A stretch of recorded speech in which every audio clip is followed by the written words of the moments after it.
Alright guys, at last it's happened. So this patch was a few weeks delayed, but finally we have the trailer for episode 3 of Living World Season 4. So much the community has been holding their breath for this one, just because it's been that extra little bit of time until finally they've announced it to us.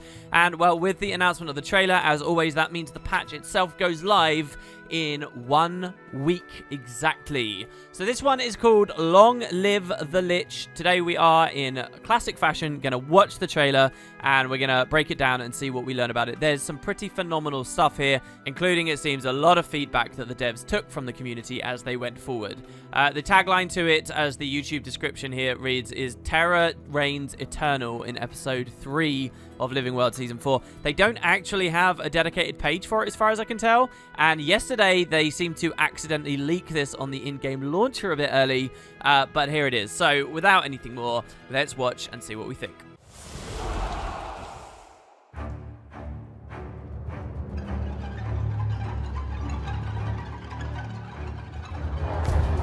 Seconds to curtain. Places for Act 1, please. Places for Act 1. Break a leg, people. It's showtime. Joko's declared war, and we have to meet him head on. Guess we're really doing this. I'm equal parts exhilarated and terrified. Enough waiting. Joko's bored. Let's pick up the pace.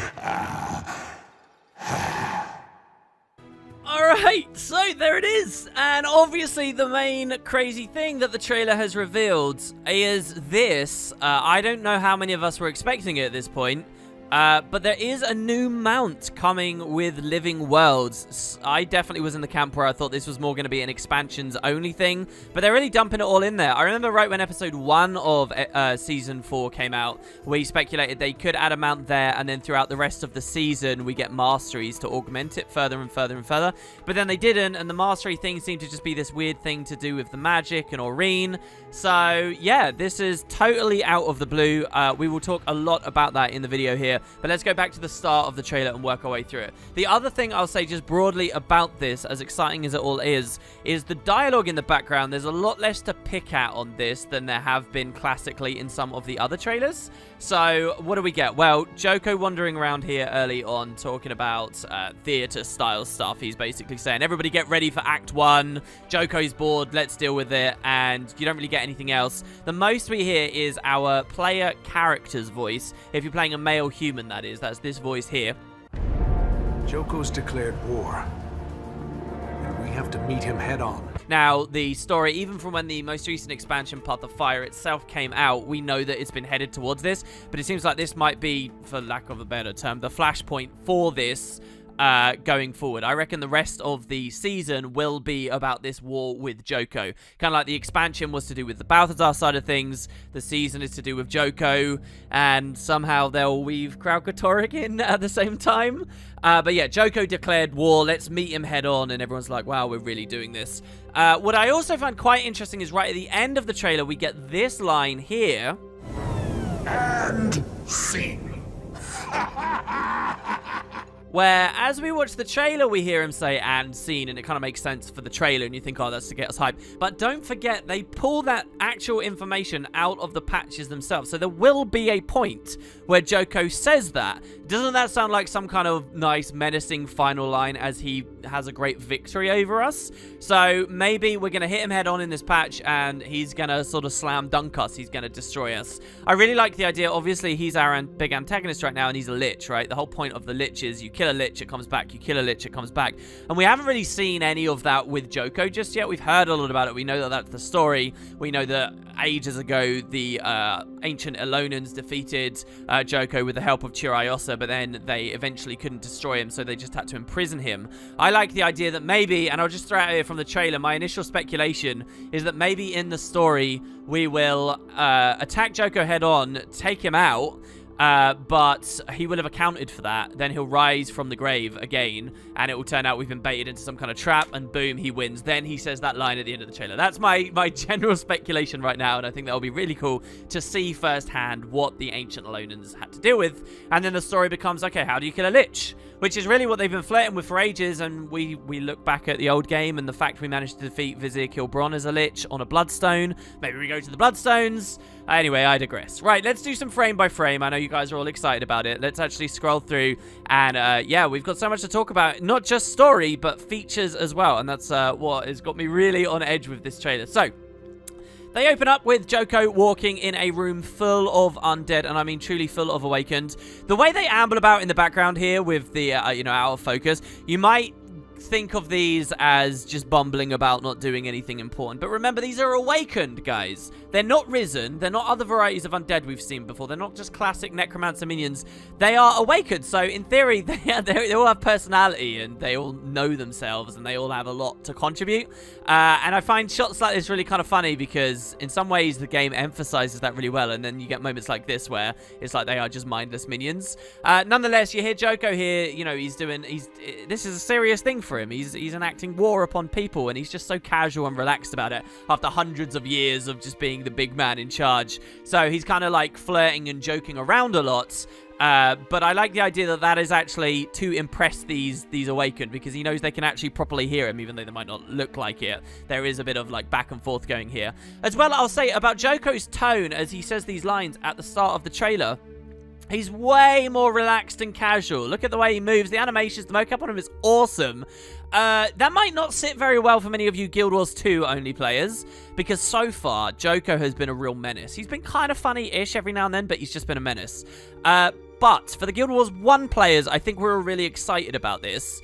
And him being kind of a bit more jovial and a lot more relaxed. Why? Because that's really what he was in the original game. He was, yes, a menace, he was scary, he was whatever. But that jokier side of him, that more relaxed, casual side of him, that was in abundance in the original game. And we haven't had much chance for Guild Wars 2 to explore it. Cue this trailer, and it really seems to be. So I like this. There's obviously a lot of conspiracy theories and stuff about, oh, is it really Joko going on at the moment? And I think that this patch can do a lot to address some of that stuff. So yeah, there's not much else to say, except that he's obviously in some kind of stronghold of his. Now, I don't remember well enough, maybe you guys can say in the comments, I don't remember well enough whether this is what the Bone Palace looks like. So if you remember from the actual expansion itself, he has his Bone Palace, his main base of operations and throne in the Desolation. We visited there extremely briefly. It was a very short moment in the story, and I've been anticipating and hoping for Living World to return to the Desolation so we can explore those places a bit better. But I don't really remember. Is this what the Bone Palace looked like? Or is this a different of his strongholds? One set in the new map that the trailer's obviously going to be showing us a lot of. Not entirely sure. But yeah, so he looks back at the people, passes necrotic torches and whatnot. He's got this guard next to him. He raises his arm up. It's all very theatrical and exciting and cool. Okay, so that's the first scene. We now move through to here. I know that a lot of Path of Fire is desert, desert, desert. It feels like things blur together. But this big statue of Joko here, with the sand dunes slacked up behind it, you don't really see these in Path of Fire. This is definitely the new map. Because if you remember, these big statues of Joko were everywhere in Vabi, but not so much of the sand dune stuff, I think. So anyway, we're at a new map, and right now in the trailer, we're left wondering, where could this be? The devs will announce it properly in a second. We pan up. You get the hyenas here. This isn't like some kind of new Living World creature. They've been coming in since Path of Fire came out, so, you know, that's not too exciting. Back here, we do see a bit of a riverway, and there's some pink mowers here. You really only can catch if you slow the trailer down a lot. We will see this exact riverway and these exact mowers again in a second when we get to the mount thing, so... Here, you get that. They also give us another shot. I mean, this is blatantly new here. This looks all dead and horrible. There's a giant skull here. Giganticus lupicus, perhaps. Who knows? What is this creature here back here? Is this another mower? Oh, no, this is a sparkfly, old, haggard, gnarled tree. Now, I'm going to return to this shot in a second, once the trailer announced where we are, because I think I know. I might know exactly where this is. So, let's go on ahead. And I'll be thrilled when we find that out. Another shot. This looks a little bit like Istan, honestly. I mean, many of us will have farmed the Istan meta a ton at this point. It may look like Palawadan, kind of. But I don't think it is. I think that this is also in the new map. Obviously, we've got these like big bony teeth up back here. More Joko stuff. The Joko statues are telling us something, guys. Where we are traveling in the next patch is very much Joko-dominated terrain. And many of you will know there's only really one last big place in Alona that is full of Joko influence that we haven't visited yet. We scroll through. We get another shot. Again, reminds me so much of Palawadan, but it's not going to be Palawadan. Big bridge here, lots of spikes. Now, remember what we heard in the dialogue that, oh, we're going to attack Joko head-on, blah, blah, blah. I wouldn't be surprised if the story takes us to some kind of big assault along this bridge or along this way. Like these barricades, I could imagine they build up and we have to break our way through, charge through, especially when you think about the new mount. They could do some good interactions with that as well. And we get kind of the big awakened guy here, the awakened abomination. Scrolling forward even further, we get another shot. This is while in the background. I think is it Taimir we can hear, or was it Casimir? We get these prisons with the blood trail. These are so cool. They're so sinister and scary. You will remember in episode 1 we were thrown in an awakened jail. So you got the jailers here. Whose blood is this? Who's been dragged off? What is this going to be? Just some random unknown character or someone important? Obviously, the point of the story here is going to be to follow that. They go really dark and try and get quite scary, if you've noticed, in this season of The Living World. And I think this is going to be kind of like another one of those moments. The rest of it, I don't think there's too much to pick from. Skulls stacked up in the corner, I kind of liked as a bit of the prop. Moving on, we get underwater. Now, how much underwater content they're really going to do, we keep wondering about. But what you guys will remember is a very recent patch did do the big underwater overhaul to our skills. And many have speculated that's because the devs want to more comfortably incorporate underwater content into contemporary patches. And now they're even showing a bit of it in the trailer itself, so maybe we will be swimming down. Here, it looks like there is some kind of purpley stuff. Is this Kraukatar? Is this branded related stuff? I'm not sure. We have a worm underwater, classic underwater creature to find in the game. And we pan up. You can see it's very deep. Looks like maybe a tuna or something up there. But, I mean, my guess is as good as yours, guys. I know you watch these videos looking for insights because I kind of know a lot more about the rest of the game. But what can we say here except for the fact, yeah, it's a shot underwater. And maybe we will be doing that in the story. Moving forward, another shot. Now, this one I really like because it reminds me a lot of the bone wall that featured in Path of Fire itself at the north of Joko's kingdom. And I wonder whether there could be other walls bordering other areas of his kingdom, and this could be some aspect of the new map we'll find. Or alternatively, many of the shots we've seen, like his throne room or whatever that we were looking at before, where he's commanded his troops from, maybe they're all going to be behind this wall. Maybe, again, the idea of the patch is we're going to be doing a big assault, and we have to bust through this wall somehow. And I literally do mean bust through the wall. So, lastly, Joko finishes speaking. This is almost the exact same shot we saw before at the start. There's, like, the Tarfals back there. Wherever he is, it looks like he's surrounded by exactly the kind of stuff he wants. He spins the hand. Look at the mocap on this. This is so cool. He spins his hand. He's, like, saying Joko is getting bored. And they go forward. Okay, so, the first thing they opt to tell us about is a new legendary coming, the legendary WARHORN, and its name. I mentioned at the start of this video that they, for the trailer team, seem to have taken a lot of community feedback. You will remember, on the last trailer, they specifically were doing this, weren't they? They said, new feature, new feature, new feature. And what did we as a community turn back and say? We said, listen, it's cool to say there's a new map. It's cool to list the map. Tell us what the map is at the same time. Give us the name of it. That's what they're doing in this trailer. So we hear that there's a new legendary, and they tell us the name of the legendary itself. VERDARACH. So, I did Google this. VERDARACH, as far as I know, is not a term that's appeared anywhere in Guild Wars before. It wasn't a Guild Wars 1 thing, none of the campaigns, not the expansion. It's not a thing that's, I understand from Guild Wars 2, but we do see, it seems like a bit of a portmanteau of a word, right? So, you got Verd, and I'm thinking like planty stuff, and Arak, I don't know, like that makes me think spiders. Basically what I'm saying is I don't know how to interpret the name of this WARHORN, because what it becomes is something ghostly, which we'll see here. This will be absolutely one of those situations where someone knows some weird thing that this could be referring to down in the comments, so do make sure you scroll and see, because people will have corrected me if I was wrong on this. But yeah, so you see we've got a Sylvari holding it, and I thought the Verd thing, okay, they got a Sylvari. He equips it, and it's this huge, huge thing. Now, looking actually at the design, what you'll notice is these, like, Reaper-looking characters holding greatswords in front of them in these robes. This is super reminiscent to me of some of the Forgotten architecture we found in Guild Wars 1 and Guild Wars 2. You see these? They reappeared in Path of Fire. It looks a lot like those pillars, right? Which was ancient, like, Forgotten stuff. So, I wonder whether they're doing... I mean, I think it looks awesome. But what exactly it's referring to, I'm not sure. It looks undeady, and that's kind of nice. A Warhorn that's undeady. Many necromancers have been looking for that kind of thing, that niche to be filled, so there it is. And the idea, obviously, is it's kind of translucent. It's a spectral-looking Warhorn. I'm not sure of the shape of it. I mean, it is bloody huge, so if your favorite thing about Fashion Wars 2 is big weapons, then this will be the Warhorn for you, definitely.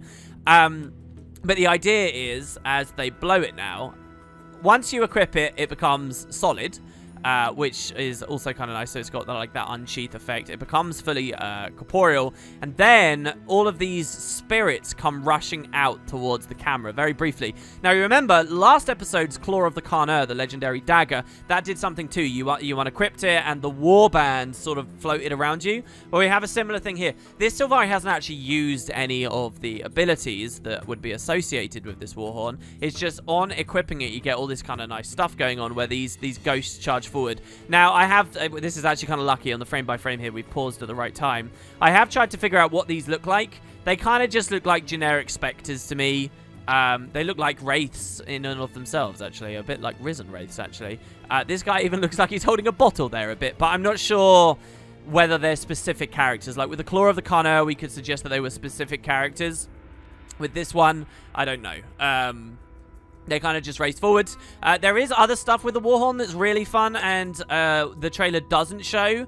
Don't forget that Warhorns have special sound effects as they're blown, and the prior Warhorn, the Howler, did get those different effects, so you're gonna have some kind of cool sound coming out of this, and undoubtedly it will match the theme of the rest of it, which is gonna be ghostly and, you know, spectral. So, I don't know. For a Necro, it could be a good choice, or just anyone who wants something about... I mean, imagine an Asura holding this. I guess the weapon size would scale, but my god, it's a big goddamn weapon.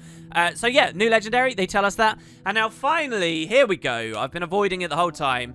The new map, the Domain of Corner. Corner, guys! It's here. So, yes, we've got the Domain of Abbey with Path of Fire. We've got the Domain of Istan with the start of the season. And with the Domain of Corner being added, this is the last of the Guild Wars 1 Ilonan regions being dropped into the game. So you can see on the map here, those of you who really don't know what's going on with the lore, it's this massive chunk of the world here.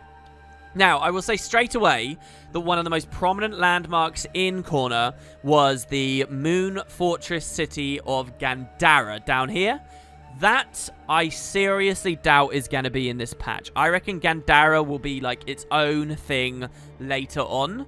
And where they'll really properly dive into it, or they'll do something a bit more dedicated. I would have thought that if Gandara was gonna be in this patch, we would have seen something in the trailer for it, but there is nothing in the trailer that even remotely looks like Gandara to me, unless Joko has totally manipulated and changed and destroyed that, and it's some of these like generic areas we've already seen. So yeah, that's what I'm guessing, that there won't be any Gandara. But we get Corner itself. Corner is, so let's rewind in the trailer to look at some of these shots. So this is Corner, guys. I think that we're definitely seeing Corner here. I think that we're seeing Corner with this shot here. And again, I don't think that that's Gandara. I think this one of the bridge as well. The prison, I think this is all Gandara. We did hear about a prison island in Gandara, by the way. So if Joko took over that and this is it, then that would be kind of exciting. But I don't know. I think that Gandara is such an exciting and interesting place that they really should dedicate a lot of time to. Like, it should be the equivalent of Divinity's Reach, really. And you guys know how big and complicated and detailed and how many NPCs there are there in Kryta. Corner in Alona deserves its own feeling of a city like that, right? No matter what state it's in, whether it's Joko-ified or not.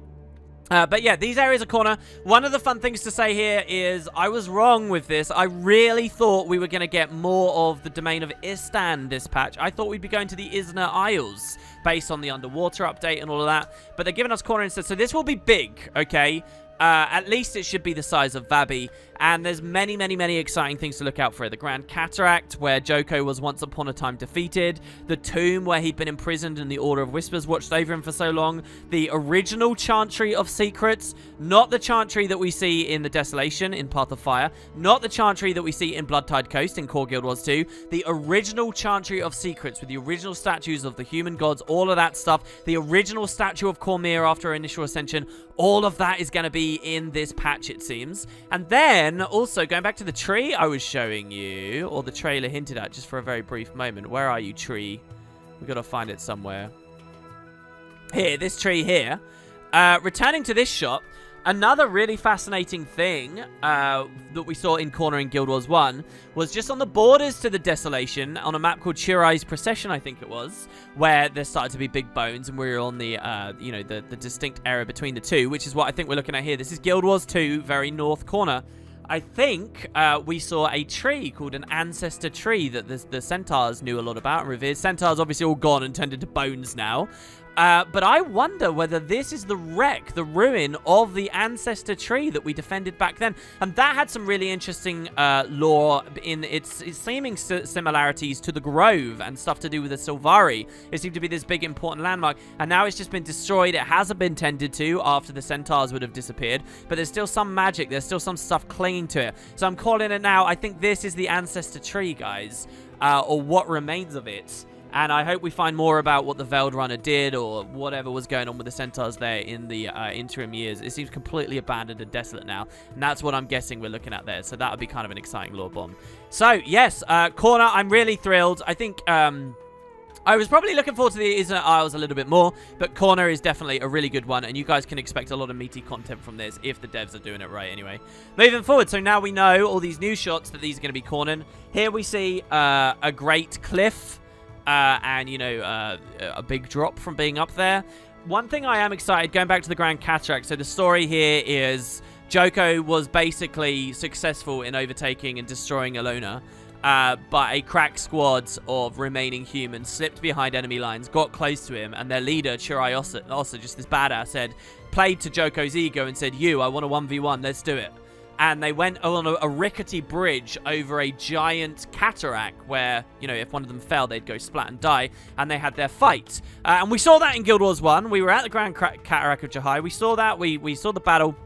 But it was Guild Wars 1, and the engine was not as capable as 2018 Guild Wars 2 developers are capable of. So if we go back to Corner now, this amazing historical landmark that Joko obviously will have been burying the information about, this is Guild Wars 2 where there's all this verticality they can play with. They can really extend and mess with the proportions of things, and I wonder whether this could be the Cataract again, except now we can interact with it more because we have Springers and we have Gliders and we have Griffins, and they can just present all this great content. So I really like the idea that maybe just off camera back here or something, there could be a big rickety bridge.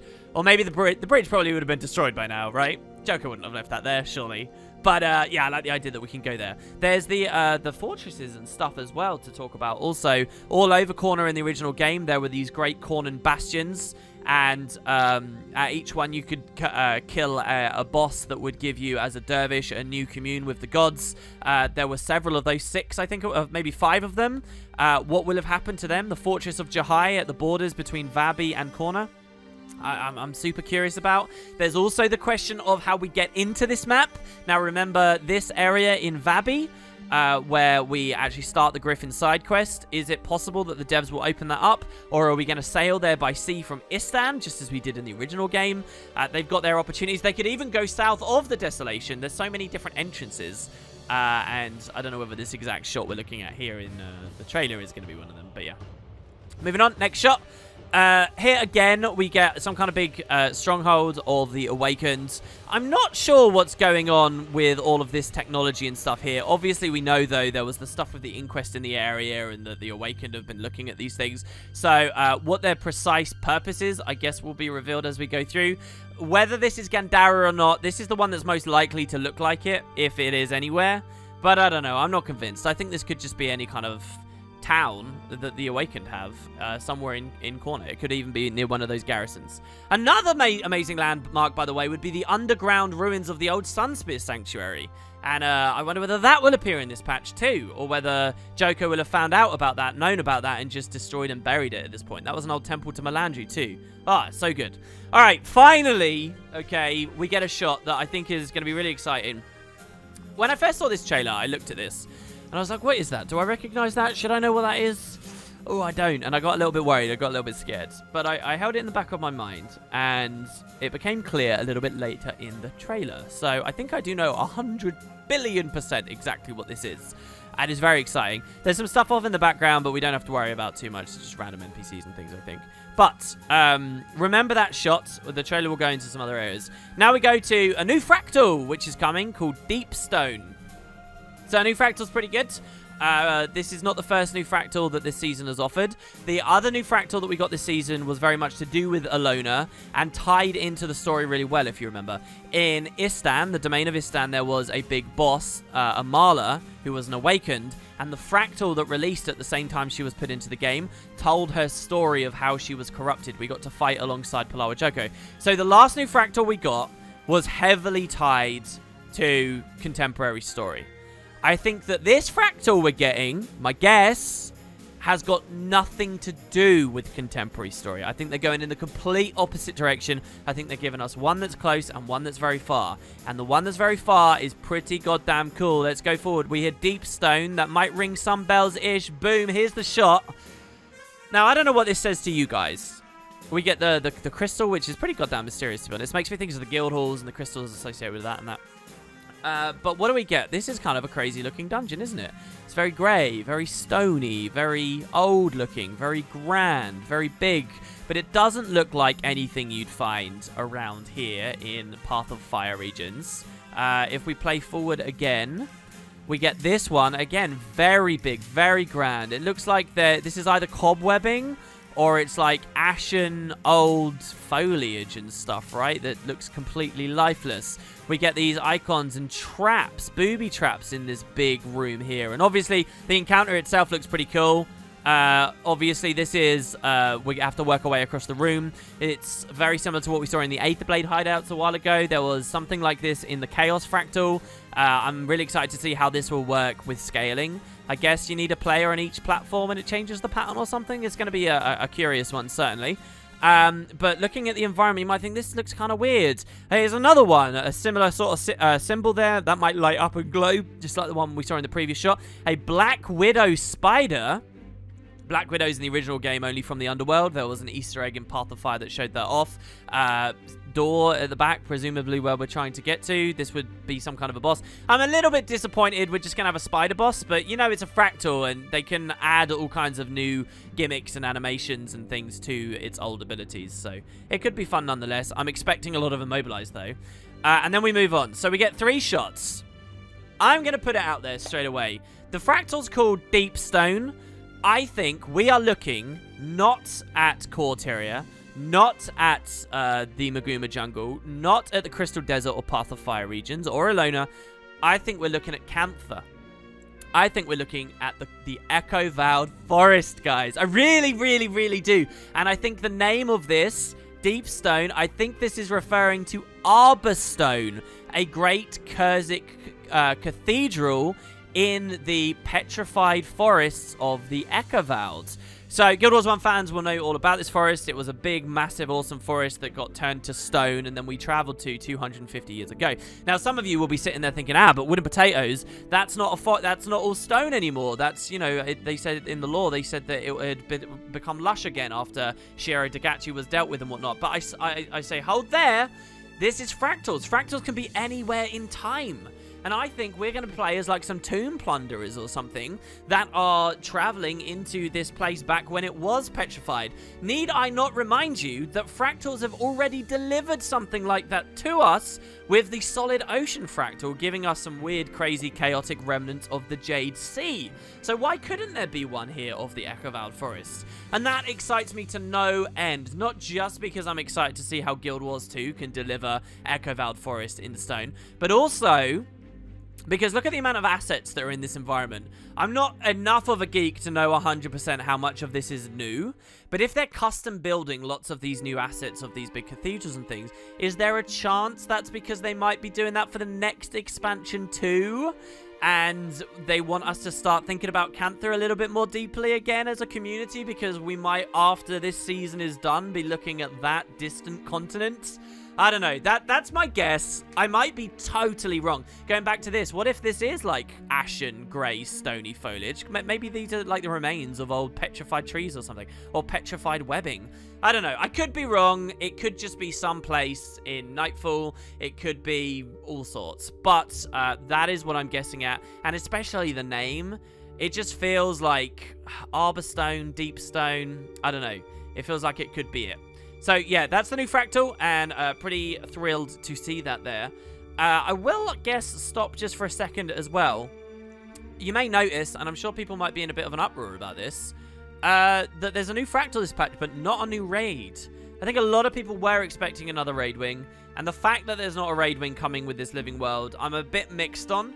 Number one, I'm only just really getting to grips with Wing 5 and taking out Doom, so I'm kind of happy for the extra time personally. But a lot of better, more dedicated players will be very thirsty for a new wing at this point. And if it's not coming, I can see how that's definitely disappointing. On the other hand, I also have been kind of burnt by the idea of triple releases for this game. If they release a new map and new story and a new Fractal and a new raid all together, I feel like it's just really overwhelming and way too much. So what if they just release the map now and the Fractal now, and maybe in a week or 2 weeks they do the raid on its own. The raid becomes its own release. I think that's a way healthier way to develop the game, and it could be a sign that they're doing that. Certainly what I'm saying is I hope that just because there's not a raid right now in this trailer, it doesn't mean we have to wait for episode 4 way down the line. Hopefully it will just sort of come between the two, and that would be the best way to deal with it. But yeah, I'm curious what you guys think in the comments on that one. There you go. So new Fractal. Then they just say all new story content, which obviously we kind of get a sense of. If we're very quick right after that, they do show us this fellow, Lord Farron. Lord Farron. Now this looks... Is this Amnoon back there? I think there is a shot of Amnoon here. Is this the Amnoon Harbour, and is that the sunken district back there? But we see Farron, and he's like reacting. I wonder why Farron is in the story here. I do, as time goes by, get more and more keen on the whole Farron is E theories stuff, which might be such a mistake. But it is curious to me. You'll notice he's also reacting to some kind of like magic. And I wonder if, I mean, what is it that shocked him? It seems like someone's just revealed themselves to him or something. I don't know. He doesn't appear in the voiceover for this episode or anything, but for this episode trailer, sorry. But it looks like Farron's going to be back, and we'll figure out why in short time, I suppose. Is it because he's E? Time will tell. But look, he looks scared. Then we come to this shot, also pretty fascinating. I think we're back in corner here, but if you look, there's some kind of giant wall being built, and it's a huge wall. I mean, it's quite a technical marvel, actually, to see that they pushed this all this way. This wall, and the style it is, looks a lot like the thorn walls that the Sylvari were making back in the fights against Morgemoth and the fights against Zaitan. Is this also a sign of unstable magic and whatnot? Sort of flowing around, and Morgemoth's magic spreading out to other areas? Is Kralkatorrik manufacturing this somehow, because now he's got like plantiness and the power to manipulate these things? I don't know, but it's kind of huge. The other possibility is that it's an ally of ours that's casting this to help us out in our fight against Joko.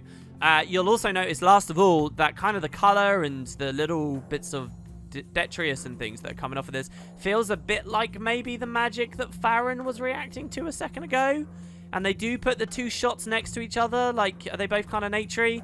But look, they build this giant wall, and hopefully that'll be useful to us. I'm not sure what else I have to say. Here's the other shot. I'm pretty sure this is Amnoon, right? This is the Harbour of Amnoon.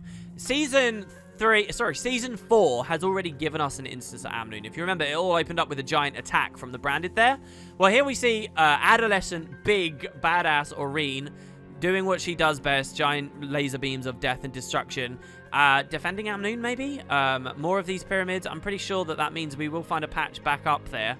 Again, I like that. I like when Living World takes us back to Path of Fire regions because I want more reason to be at them.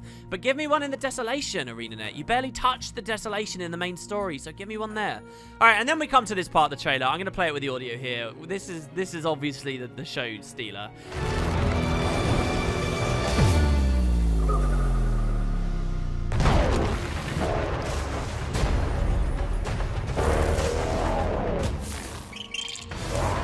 Wow, I didn't see this coming at all. Not just because I didn't see a mount coming, as I already said, but also the fact it's a roller beetle. Like, what? Okay, so, quick history lesson for the people totally new to the game.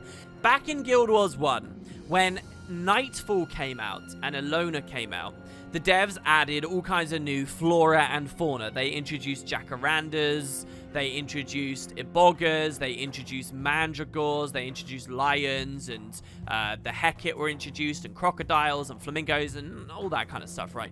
One of the new things they introduced as kind of an enemy, just random monsters that you'd fight around the world, were beetles. And they were kind of these very spherical, roly little characters that chittered away. And, you know, they had the various professions. Some of them were elementalists, some of them were dervishes. And they'd kind of swarm you and they'd do damage. They were just generic enemies, though, right? And you'd cut them down. Sometimes you'd find a boss. There wasn't much lore to them at all, really. But they were just inhabitants of these regions of the world. And in particular, one area of Alona, you saw them more than anywhere else, I would say. And that was probably Corner. There were a lot of them in Corner. When Path of Fire released, you will have noticed we haven't fought any of those beetle yet. In fact, a lot of the things that used to be in Alona aren't around anymore. Centaurs aren't around. These beetles aren't around. I don't think we've seen any mandragore yet either. Hecate we've barely touched on. So, basically, in the current timeline, I'd just been assuming that there either weren't any beetles left in this area of the world, or if there were very few. Well, I guess the point is, as this patch reveals, they are still around. And the Awakened, maybe, or at least we're going to learn to work with them. So one final part of this story is that after Nightfall came out in Guild Wars 1, and they had this idea of these beetles, they had a festival that took place in Cantha, not an Alolan festival, a Canthan festival.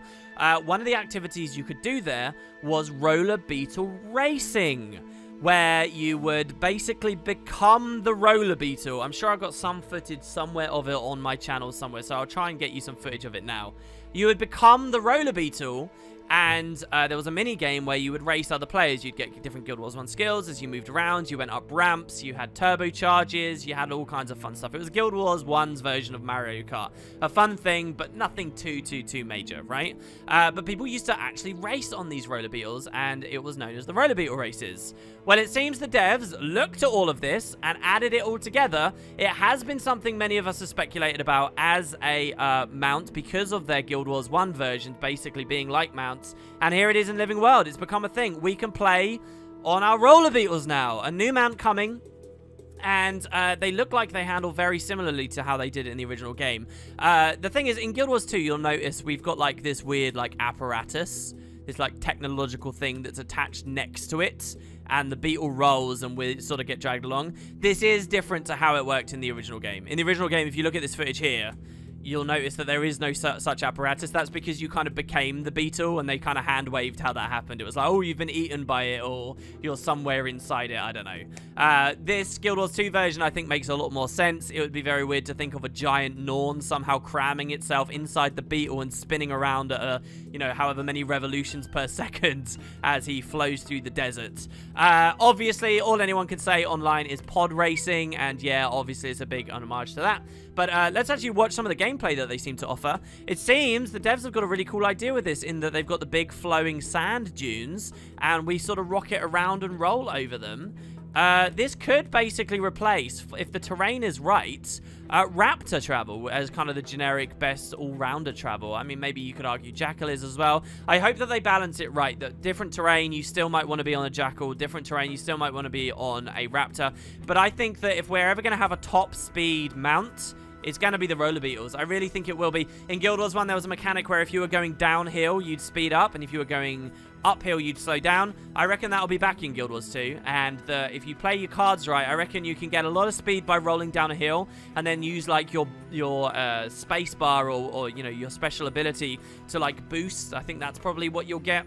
I will add as well, you may remember that very recently they increased the skimmer speed massively, and you know how cool it feels to play as those skimmers. And in a bug in the system, you had the skimmer race where you'd go over the plumes of water that you could trigger with the special action hotkey. That felt really race-like. Well, I bet roller beetle racing will be like that experience, but double, and we'll see what they were probably trying to get at with the skimmer races to a greater extent on this new mount entirely. Whether we'll unlock all of our abilities and the full mastery will come in a single patch, or we'll build it over others. I mean, there's a ton of really cool questions to ask here.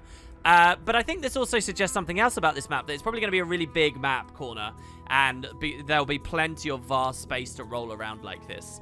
That's not all, though. And here he makes a cute little chittery sound in the trailer. That's not all. The other really interesting thing about it is, here you can see we're ramping over a building. We got a cool animation.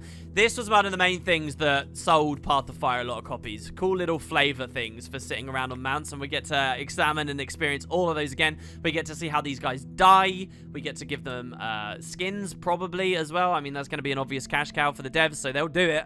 But this is not all that's exciting about it. If we go back, you will catch this shot here, where we bust through a wall. Now, if you guys remember, shortly after POF came out, I did a video where we speculated on all kinds of different things new mounts could offer us for interacting with terrain, and breaking through walls was one of them, except we speculated it would be like a giant rhino style thing, or a Nituka or whatever.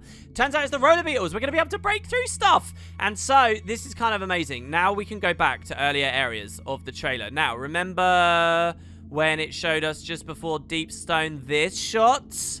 Remember this? That icon is a roller beetle, guys. And that's a cracked, broken wall. We use the roller beetle to ram through that and explode our way out the other side. I'm calling out this exact... In fact, the thing we see that gets broken out of on the other side, this could be the very same wall. Going back as well to some of the earlier shots, such as this bridge, who can imagine being on a roller beetle and, like, barraging their way through the barricades as we go in? Maybe even some of these other more big prominent walls and things is a similar thing. Like, there's a lot of stuff in this trailer now. Remember that you've got this. There's the big green grassy wall as well. There's a lot to do with, like, barriers and stuff. And I wonder whether the roller beetle is our answer and our ticket to interact with a lot of these different things. So, I mean, very, very, very cool. And I'm looking forward to see what we can do with this. There has been a lot of discussion, as I'd expect, on the skin side of things. So a big feature from the original game, again, when you could race these, is you could skin them. Back in Guild Wars 1, you actually could. You could choose like what pattern they'd have. I'm sure the devs will allow us to do something similar in Guild Wars 2. And there were some prominent creatures that looked like this. In one of the endgame farming areas, there was this massive black one called the Black Beast of Arg. And there was another one called Greased Lightning, and that was like a really rare mini. You might find that you can get skins for those. I'll probably try and make mine look like those old iconic beetles from the original game. So, wow, I mean, because this was mostly, like, the act of riding beetles was more associated with Cantha, because of that, I might have expected this to be an expansion-related mount if we ever go to that continent, but we're getting it in the middle of Living World. And this just, once again, you often find the devs do this, shows that almost anything can happen in these Living World patches, and they can push the game in tons of ways. They don't just say, oh, we'll save the really good stuff for expansions. They just throw it in there. I am a bit disappointed about the raid thing. I am a bit disappointed that we haven't heard about new quality of life features. I was so holding out hope for a build template system in this. I don't know why. I was really hoping for it. We don't have one, and still no official line on whether something will ever happen. But there you have it, guys. Long live the Lich. The trailer's dropped. This will be the main thing I'll be covering and talking about over the next week and as it comes out, so do keep an eye on the channel. I hope you all enjoyed the frame by frame. If I've missed anything, let me know, and we will continue to talk about it as the week goes along. Cheers, guys. Hope you're enjoying yourselves, and I'll see you very shortly.